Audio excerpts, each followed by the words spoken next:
اتنے غافل ہیں کہ وہ عقیدے کے مسائل کو سیکھنا ہی نہیں چاہتے۔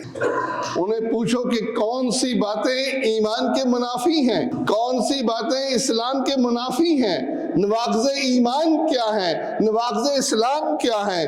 اس جمہوریت کی لعنت میں توحید والے بھی ان باتوں کو بھول گئے۔ توحید والوں کو بھی الیکشن میں چونکہ ووٹ چاہیے، نوٹ چاہیے، یہ ووٹ اور نوٹ کے چکر میں یہ ان باتوں کو بھول گئے۔ اب بیان کرنے والے الا قلیل ہیں۔ کبھی وقت تھا عبداللہ بہاولپوری رحمۃ اللہ علیہ بیان کرتے تھے، سندھ میں پیر بدی رحم اللہ بیان کرتے تھے۔ آج ان باتوں کو سنانے والے نہیں رہے۔